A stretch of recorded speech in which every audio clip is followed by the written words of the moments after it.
What is fear? I mean, what is the purpose of being afraid of something? What is the purpose of getting nervous or being apprehensive? Where does it come from? And why do we often feel these things when confronted with trying something new? Well, we're going to talk about some really interesting stuff today, and I think you guys are going to have a good time. Hi, everybody. Welcome to the show. My name is Elizabeth Spraggins. I am the founder of AllJoy Inspired. I'm also the owner of Digging from Darkness, Living in Light.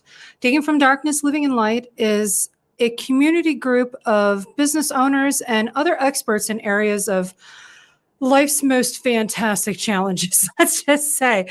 And if you get a chance and you decide to join that group, it's enlightening, it's inspiring, and it's a place where you can talk about things that are happening with you in your life, no matter what that may be.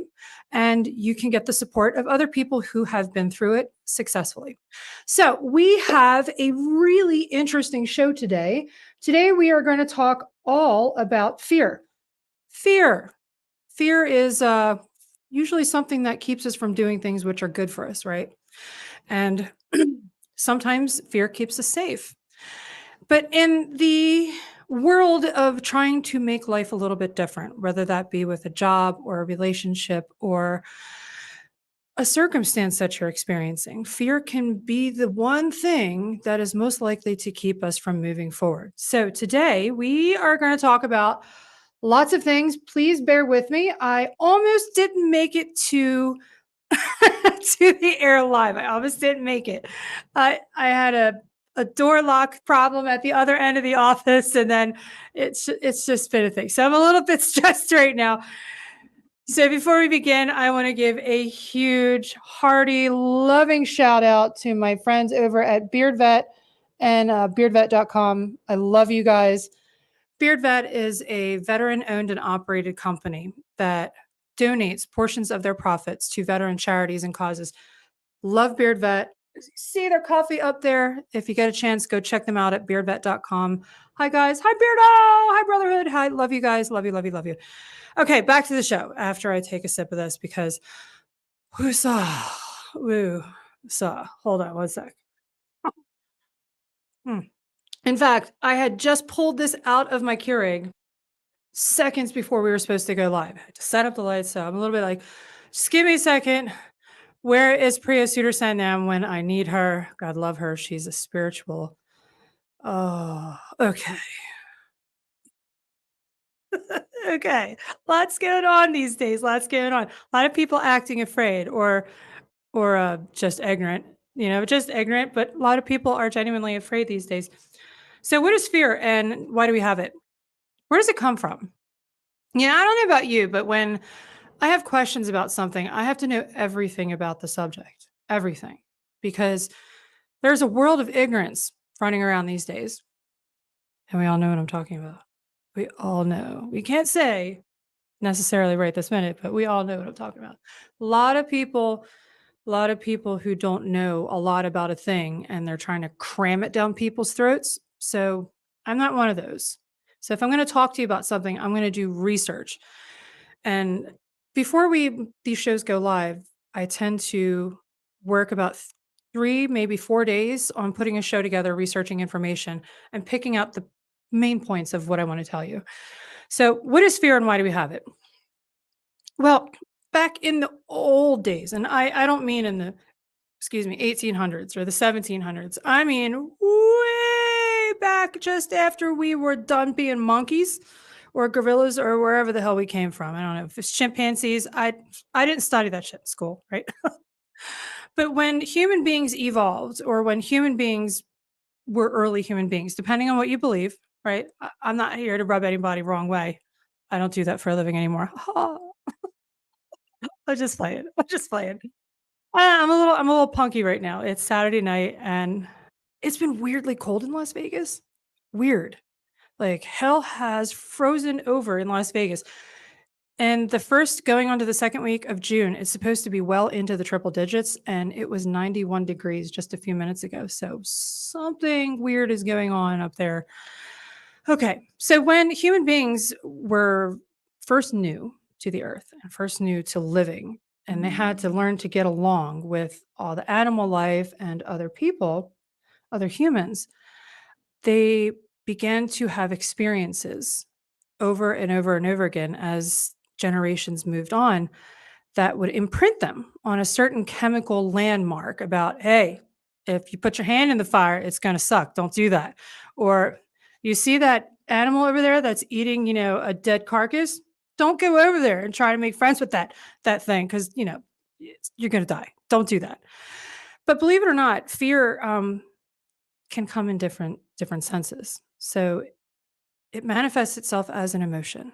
Fear is something you feel because your brain, after all those many, many years of having these experiences and passing them, down to generations to come. I'm working on myself. I'm a little tired today. I'm a little tired. I lost my train of thought. But as each generation passes down that genetic marker that's been left on your biochemistry, right? Or your brain chemistry or whatever. Oh my God. And you have more experiences. And we're going to talk about this a little bit later, but boy, some of the things that evolution would imprint on people. Oh my gosh, I am super scattered right now. I apologize, you guys. I hate being rushed. I love going over my show notes before the show. I need to zen for a second. And I don't okay, all right. I hate being rushed. It feels really unprepared, even though I'm not. So things that would create this sort of marker on brain chemistry that got passed down through the generations, many, many, many, many, many years, would be your sense of falling, maybe, right? Fear of falling or fear of being attacked by an animal or even starving, loneliness. These are things that your brain recognizes from way the hell long ago, and it doesn't want you to go through it again. So sometimes some people have a heightened awareness of fear, or we call it anxiety, right? Ah, now I know where I got lost. The other senses that can tell you that something's not right, that to be afraid of something or to be aware, hyper aware of it. Your sense of smell. Your sense of smell would tell you back in the day not to eat something if it smelled bad, trying to tell you, hey, idiot, that can poison you or you're going to get really sick or even die if you eat that. Or, oh my gosh, your sense of taste. Sense of taste and smell kind of go hand in hand. Or, your eyesight can tell you, yeah, that doesn't look right. Or hearing. I'm super vision impaired. My hearing is like Superman. I can hear things happening outside of my house, down the street, or across the road, or across the train tracks. And my husband, who is hard of hearing, he's hearing impaired. He can see everything. So we're the perfect pair. But your senses have been developed according to like your ancestry and all that happy stuff. I'm talking out of my ass. I'm just trying to zen right now. Okay. Moving on. All right. I swear I'm going to get myself together, you guys. I'm going to get it together. Just give me a sec. In addition to your genetics, your evolution, your DNA telling you when you should be afraid of something, sometimes past experiences, whether they be sudden or extreme, can also leave this imprint on our brain about when we should be afraid or when we should be sad about something or when we should be really, really frightened. We're going to show you how to bypass that. Okay. Got my head together. It only took 14, 15 seconds. So now that you know where the very fundamental sensation of fear came from, there are other things that can kind of add on top of that. And you might be thinking to yourself, what the hell? This is such a blessing already. Why would life be so cruel or be so cruel as to more on top of that, right? But it happens. Now imagine when you're little, right? You're little and something super scary happens, like a car accident, bad one, and maybe somebody got terribly hurt. You might be afraid of driving as a teenager. Or let's just say, when you're in your teens, some of us had more than one, drinks when we weren't supposed to. And, I'm no angel. I used to go get partied with my friends every once in a while. And, You have that experience every once in a while where you drink something to such a degree where it makes you violently sick, and the smell of that particular alcohol or drink, it makes you nauseous. That's like one of your senses warning you, "Hey, don't do that, because the last time we did that, it didn't work out, and you were not too happy with the result or the consequences," right? Um, Survivors of violence, of violent crimes. Uh, again, I've had a really interesting life. And many of you out there, if you're here watching this, you've led some interesting lives. And part of my life experience is surviving violent crime. We won't go into that because, frankly, it's not something fun to talk about. But yeah, a violent crime can definitely leave an imprint on your brain that can cause you to be afraid of circumstances in the future and might even inhibit you from taking opportunities which could benefit you in the long run. So survivors, if they don't work through that anxiety that happens afterwards, it can change their lives, and not in a good way. Or loneliness. Loneliness, one of the fundamental instincts of human beings is to procreate. How do I know this? Why do men get horny? Why why why do women get baby fever, right? It's a thing. It's a biological instinct. So loneliness is something that can cause anxiety because of that basic fundamental need to be with a partner. I know times are modern and people have different attractions, but so basically where it came from was the need to copulate, the need to have sex and make babies. So your bloodline would continue forever and you would be immortalized in the screams of teenage assholes. Right. Yeah. But no matter what your affiliation or your orientation is, the desire to be with someone is a human need. And being lonely, especially for any period of time, or if it was against your will to become alone, those things can cause permanent imprints on your brain to make you look for signs that it'll happen again and avoid them.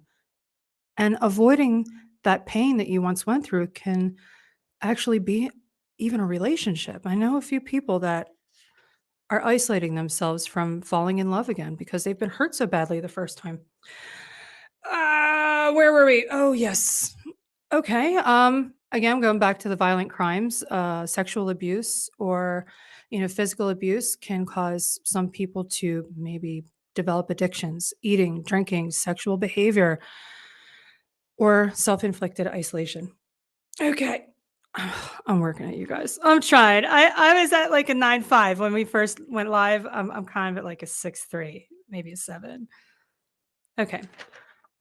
So how are you supposed to, now that you know like what happens and where the physical urge to be afraid of something or anxious about something, or even if you're not even aware of it, that you're not doing something because you're actually afraid. People who are bullies, I'm just going to call them out. People who are assholes, like the most mean, cold-hearted people, people who lie, cheat, steal, and just betray. It's not an excuse, but when people act like this and they act so selfishly, in some cases, it's because they're afraid. It sounds dumb. It really sounds dumb. And of course, it's a super simplified explanation of why these things happen, why people choose to do these things instead of handling their lives or the relationships in their life a different way. Um, I can specifically say that, oh, you know what? I totally forgot my damn music. I downloaded 5 different damn songs. Okay. Hi, Benny. I need to hear my music because I'm going crazy right now. Oh, okay. Holy cow. People who are bullies, who are abusive, whether that be intimately or socially, they do those things because they don't want people to see who they really are, because they are so certain that what they actually are is worthless. So they focus their attention and their anger and their outrage and their cruelty on other people because they're afraid if they don't, people are going to deliver that sort of treatment right back. They don't think very kindly of themselves. Okay, where are we going? Okay, some signs of not so obvious fear. Here we go. Sure, we understand that being afraid of something is meant to keep us safe, or it's because of something that we've experienced in the past. But what are some other behaviors that get in our way of being successful that we observe because we are afraid of something? Here are some not so obvious ways that we exercise our fear. Okay, right? There are other behaviors that people do. Now, we're going to go specifically into behaviors that people observe, but they might not be aware of, that are usually based in fear. Fear of something that's happened to them previously in their life, and not just one of those, human physiology experiences in your brain, but something you've actually been through, and you might not even remember it. But habits that we have that get in our way of doing well in life, or even doing what we really want to do. These things manifest with certain behaviors that get in our way of succeeding with our dreams. And some of those can be not asking for help. I'm going to put that one first because I myself am guilty of that. I have a hard time asking for help sometimes. Not so much anymore, but still, yeah, I still have a hard time asking for help. Recently, I have been going through some medical tests, and they're not pleasant. They're not pleasant medical tests. I had a health condition back in 1999, 2000, and we are looking into reasons that I might be feeling the same way again. So over the last now 5 weeks, I have been going through batteries of tests, and the last one, they all came back great until the last one. The last one did not come back great. And now we're waiting for some biopsies to come back. But I bring this up because I'm physically compromised now. And there are things that I can't do for myself right now. Even something as seemingly simple as a biopsy has caused physical reactions in my body, which make me feel super tired. I'm super tired, a lot. I'm tired. I'm having trouble with my iron now. And there are things happening. So I need help doing things. Am I going to ask for it? No. Why? Because I'm an idiot. Negative self-talk. I know. I have a lot to prove. Are you like that? Are you like that? Could you be genuinely not in great shape, trying to find answers to something or trying to complete a task and it's not working out for you? Are you afraid to go to somebody and say, hey, I can't do this by myself. I need you to lend me a hand. The reason some people don't do that is because they're afraid of being seen in a negative light. I know I'm afraid of asking people for help, especially while I'm not feeling good. I don't want to be seen as weak. I don't want to be seen as incompetent, or even the worst, I don't want to be seen as lazy, because the very last thing I am is lazy. I will work my ass off half dead with stitches in my skull. I'll work myself to death. I almost have a couple of times. But people that don't ask for help, it's because they're afraid. Yep. Okay, next. Being a pushover. Woo. The kinder label for that is people pleaser. People who are people pleasers, not always pushovers, but pushovers are always people pleasers. See how that works out? I know. People that don't react constructively when their boundaries are pushed. They allow that sort of abuse because they are afraid. What they're afraid of can vary from person to person, but usually it's of not being wanted, of not being accepted in a certain relationship or situation. Or somebody who's cruel to your spouse. People who've gone through anger management classes, or people who have gone through life skills, coaching, training, they learn that sometimes when they are abusive or borderline abusive, it's because they're really afraid of something. And it's not until they confront that fear of what's really inside that they're able to correct the behavior of being cruel to a spouse or a child. Insisting on perfection. Okay. You check the doorknob 3 times? Are you wondering if you turn off the stove right after you turn off the stove? Perhaps that project that you did with your colleagues or friends, you have to have it done your way, or you need to triple check each detail just to make sure that the shit doesn't embarrass you. Are you like that? What are you afraid of? Did something at one point make you feel so unsuccessful or so demeaned that now, for whatever reason, you have to check details over and over and over again? I do it sometimes. I'm not perfect. Or you're a control freak. Control freak. There are a bunch of things. Like not trying new things. And this is a big one. This is a big one, especially for people who really, really, really want to create a new lifestyle. Really want to create a new lifestyle. And they can't quite seem to finish what they start. Or they don't start at all. Something has happened in your life or up here that is telling you not to try. Not to try. There's something that has gone down in your life, either when you were little or maybe later on, but that's a learned behavior. Not trying new things, that's a learned behavior. And that almost always happens because of something that makes you afraid to try, right? Or being lazy. Yeah, being lazy. What are you being lazy for? Okay, I'm not talking about, the man or woman who gets home from working 29 hours, driving a big rig or on shift or even going to school or whatever it is that you do. I'm not talking about that. I'm talking about when you have a period of time off from work and you don't want to do anything.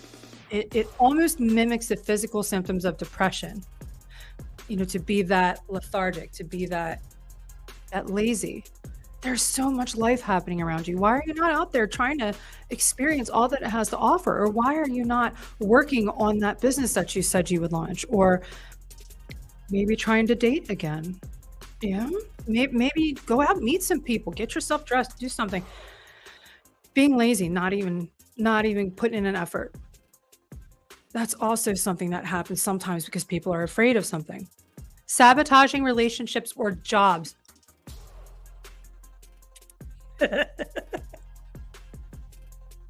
Okay. We all know somebody. I know someone in particular, right? Who only dates men who treat her like crap. And I hear this from men all the time. Why do hot girls like, dirt bags? Why do girls always date the bad boys? I'm kind of like, no, we're not all like that. Who are you looking at that's all that you're saying, right? Why are you attracted to women who are attracted to bad boys? I don't know, but not all of us are bees like that. But I know of a woman who constantly only seems to pick love interests who don't want anything to do with her. And what she'll do is she'll get right into bed with them and she'll give them the most of her time and her attention. And they might text her once every couple of weeks when they feel like hooking up. And then she gets her feelings hurt. And I'm kind of like, yeah, we need to talk, boo. We need to talk. But there are there are some that get into relationships and maybe they're not quite ready. Or maybe they are. And they're ready to be in love again. But then they hijack the relationship with bad behavior. They might go out and cheat. They might ghost their love interests. So there's nothing actually wrong with the person on the other side, but it would be you who's not calling or texting back. Why do people do that? Why indeed? Okay, we're getting there, you guys. We are getting there. It is Saturday night. My name is Elizabeth Spraggins, and I am also pulling the bug out of my butt. Here we go. Why is it so important to get stress under control? I mean, most of us don't mind going through hard times every now and then, but what happens if you're just going with the flow and living with something that's really, really awful for you and not taking care of it? Well, there are a lot of ways that stress can physically affect you as well as mentally, but physically it can be dangerous. Okay, I've had a few minutes. I swear, we are an ever existing, evolving work of art. I want to give a hat tip out there to my friend Rob Marshall. Hi, Rob. We're all a work of art, Rob. We all are a work of art. So how can stress physically affect you?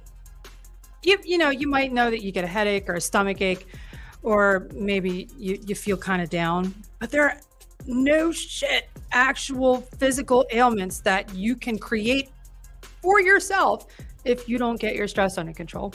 And those things could be a weakened immune system.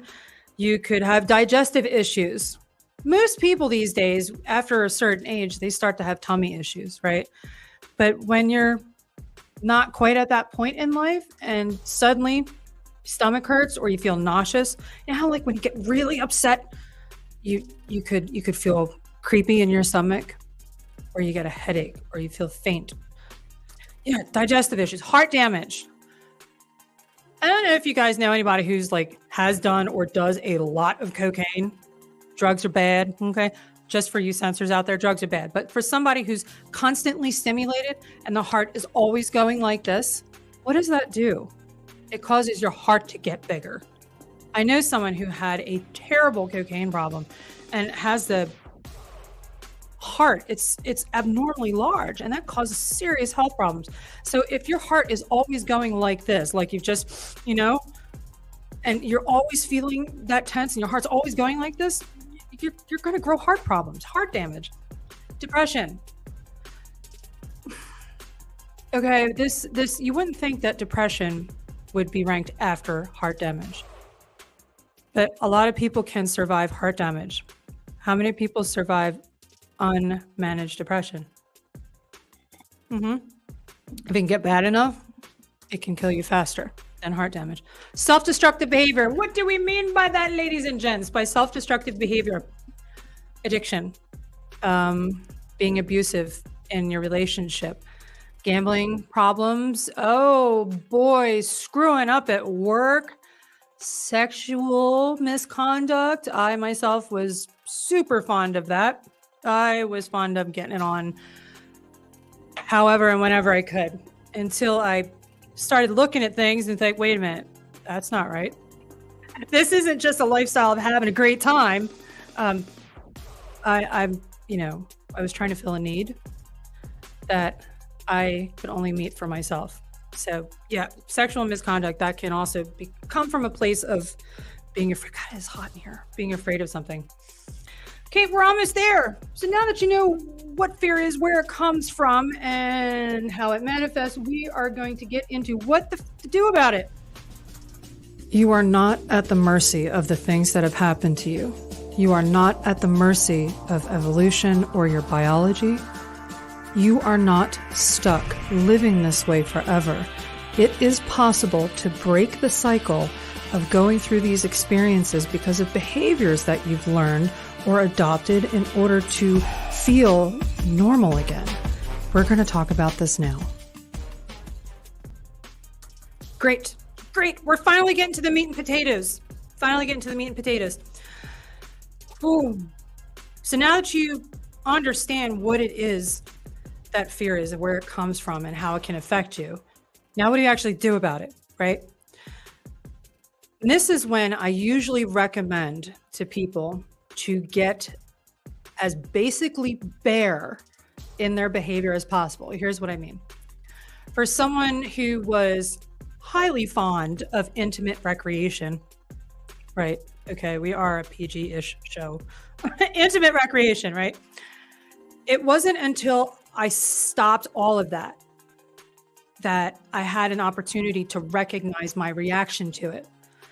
Now, if you are recovering from some sort of bad behavior or self-destructive behavior, stopping it and pay attention to how you're feeling. Pay attention to what you're thinking when that behavior, that self-destructive comfort is no longer a part of your life. And we can relate this to different situations. For instance, do you eat way more than you should? You can't quite figure out why? Go several hours or go, fast for a day and see what you're feeling. See what is triggering you and how you're reacting to certain situations. Write all this down, by the way. Write it all down so you have an opportunity to go back and review it. But if you're traumatized by a past heartbreak and you're not dating, but you're lonely and you want to date. You just don't feel like you can bring yourself to do it. Yeah. Yeah. Things like that. Or the overeating's a big one. Maybe being a domestic a-hole. What happens if you don't employ that reaction of snapping at somebody or treating somebody like garbage? What happens and how are you feeling when you don't do that? It is really hot in here. Jesus. Oh my God. Or when you don't ask for help. Ask for help. Do the opposite of the self-destructive behavior and pay attention to your reaction and your thoughts. Or the deviancy. Yeah, we're doing it. And when you have those thoughts, after you get down to the very bare basics, ask yourself why. Why are you feeling this way? If you're not dating, is it because you're afraid of being alone? Why are you afraid of being alone? When was the first time you felt that way? When somebody broke your heart? Or when you approached somebody to be social and you were rejected? Did that mess you up? It's important that you ask yourself why you feel the way you do. Overeating. Is it when you get bored? Sometimes people, they binge eat or they overeat for different reasons. Alan Roberts on Twitter, he is an exceptional authority on eating disorders, and I really admire his work. Alan Roberts, if you're out there, hi, I love your work, Alan. But there are different reasons that people overeat, and even if it's not a disorder, people overeat for a variety of reasons. So if you take yourself back to the bare minimum and maybe fast for a day, maybe 12, 18, 24 hours, recognize those thoughts and then ask yourself why you're feeling that way, right? Or not asking for help. Well, yeah. So because we're doing the opposite, ask someone for help and then pay attention to your reaction and how you're feeling. And then ask yourself, why are you feeling like that? Why are you feeling like people would see you as a loser or as a burden or as weak or lazy if you ask for help? When was the first time you felt that way? Who or what made you feel that way?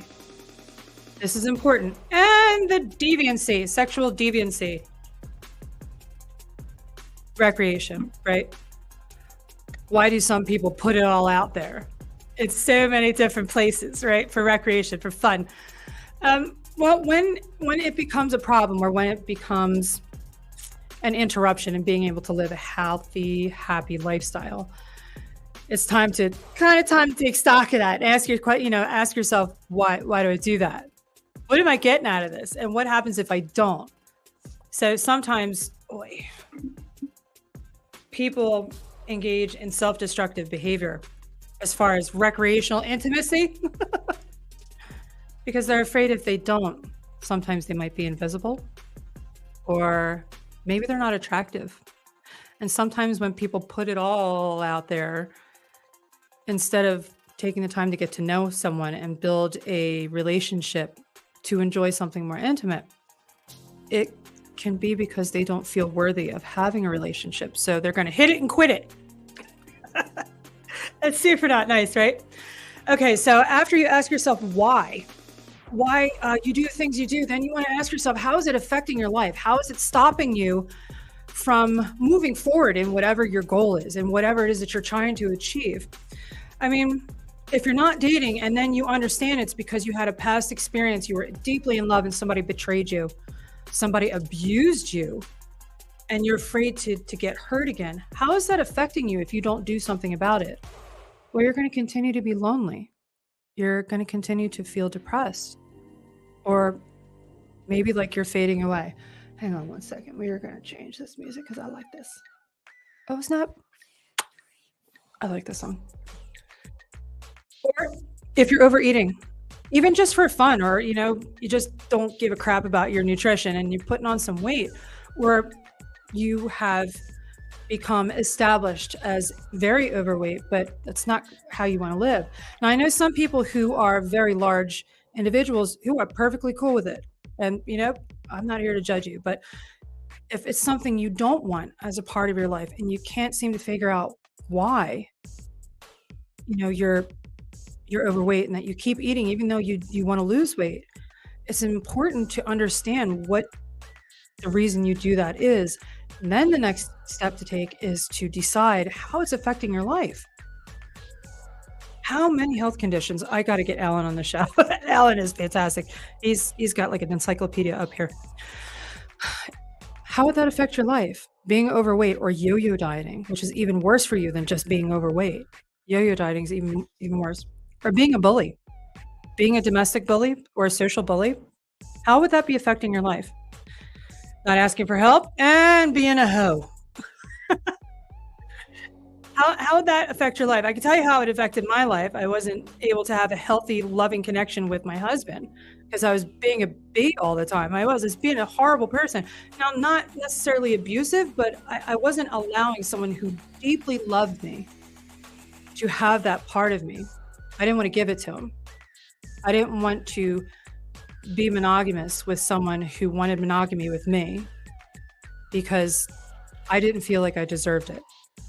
A lot of personal shit's going around today, but that has a lot to do with why some people are promiscuous, because they don't feel like they deserve that one-on-one love with someone who is truly devout to them, devoted.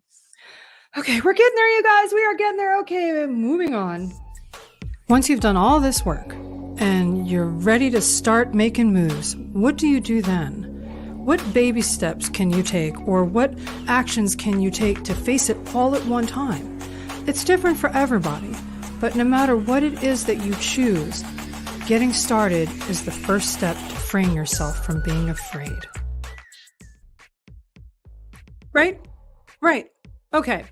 Short video. I should probably make that the majority of the show, but I want to provide a complete education.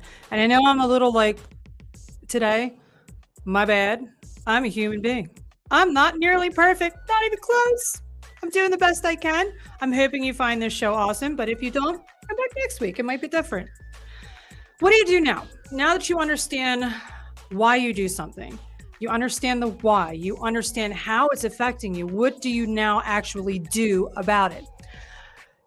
Some may choose to take baby steps to ease their way into different behavior or different goals. Some people take a long time because that's their comfort. Okay, cool. And some people go cold turkey. That's not as awesome. It's a suck-ass process. It hurts. It can physically be dangerous depending on what the problem is. So, but if that's you, if you're going to do cold turkey, be prepared to travel that journey. Baby steps can make it much more doable for some personality types. For instance, if you're afraid of dating or afraid of falling in love again, what would be the first baby step that you could take to kind of make your way back into that area of life that you really enjoyed, which was dating and having relationships? Saying hello to someone. I kid you not. I kid you not. I highly recommend this if you are socially isolating yourself because of a terrible traumatic experience you've had with a relationship in your past. Start saying hello to people in public. I do it all the time. In fact, I just did this 15, 20 minutes ago, 40 minutes ago. Because I'm looking at the timer on the screen. Right before getting here, I had to go get something from the corner store, and I was kind of like saying hi to everybody, and people were looking at me cross-eyed like, who's this bitch? Say hi to people. If you find yourself isolated because you don't want to be ashamed or be rejected in social situations, just talk to people. Say hello. Good morning.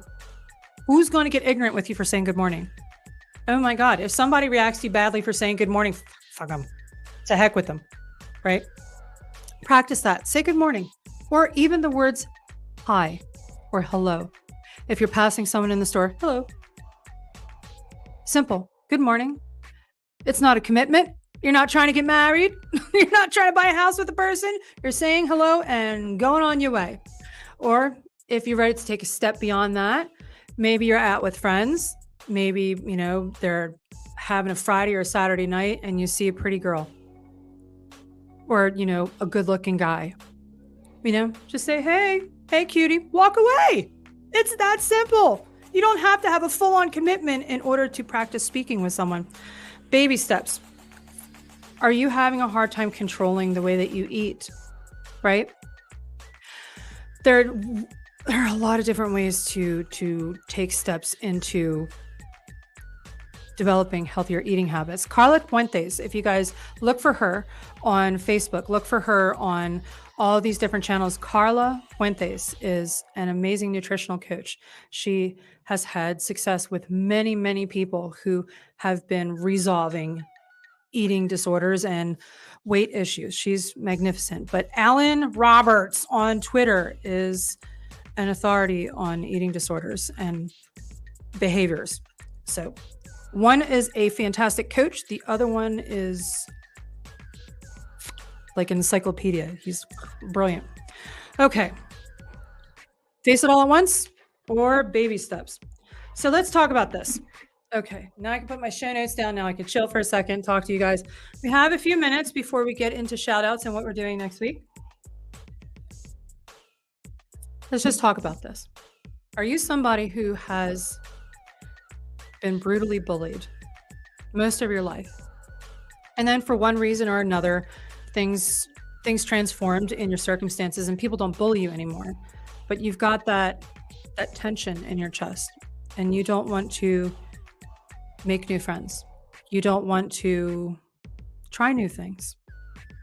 What are some ways that you can baby step your way back into not feeling that way anymore, right? Think outward. I always tell people this, that when you're feeling the worst about yourself, and when you're feeling the most insecure, what is the fastest or most powerful way to resolve feeling bad about yourself?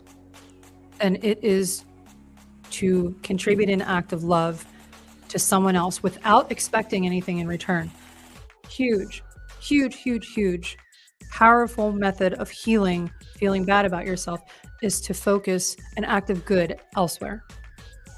Because it's so pure of heart, if you do it for the right reasons, you start to feel good about yourself again in different ways. So if you're feeling unattractive, if you're feeling like nobody will find you cute or sexy, or the people at your work, they don't see you and all of the work that you put in, focus an act of charity, create an act of charity and be committed to that. Because serving your community and serving the people around you who are struggling can give you a powerful feeling of good in your heart. Or let's just say you spent quite a lot of time being a hoe. You a hoe girl? Are you a hit it and quit it guy? No, we don't have to raise our hand or anything. You don't have to raise your hand. It's okay. I forgive you. And you're not feeling too awesome about yourself. Okay, so maybe you've cut back on the number of recreations you experience on a regular basis. Right? How do you begin to feel worthy of having a monogamous relationship after you've acted like that for however long? Commit an act of goodness, commit an act of service outward. Now, if you are already committed to somebody and you spent a lot of time acting like a fool or acting, self-destructively, there are different ways that you can repair that connection. And one of them is to commit acts of service towards that person you're committed to. Yeah, it's possible. I am hearing myself right now, and wow, my brain is not firing on all cylinders today. I got to tell you, I am a little tired. I've been super affected by these medical tests I'm going through. Yeah, talk about it. Okay, where were we? I'm not at my best today. I'm not at my best today, and I truly have good intentions. I have it in my heart to be helpful with each of these Saturday broadcasts that I do. There's a lot going on. So hopefully in the next few days, I'll find out whether or not I've got some pretty hard experiences to have in the near future with my health. But until that day, we are going to live each day to the fullest. And I'm not going to let my fear keep me from making the most of the time I have, right? That's also important. If you find yourself being crippled by anxiety and it's being medically managed, right? I know a lot of people that have anxiety disorder for medical reasons. There are different ways that you can introduce behaviors that will assist in your anxiety management. Thank you for joining me today, you guys. I know today I haven't been super like on it. I hate being rushed. It makes me feel unprepared, and it makes me feel as if I'm not giving you the quality of the show that you deserve. So here's what we're going to do about that. We're going to have the most amazing interview coming this week. I'm going to have more than one person. I'm going to interview them during the upcoming week, and we're going to put that together in a broadcast for you for Saturday. So wish me luck. I should be getting my results back in this coming week or the week after.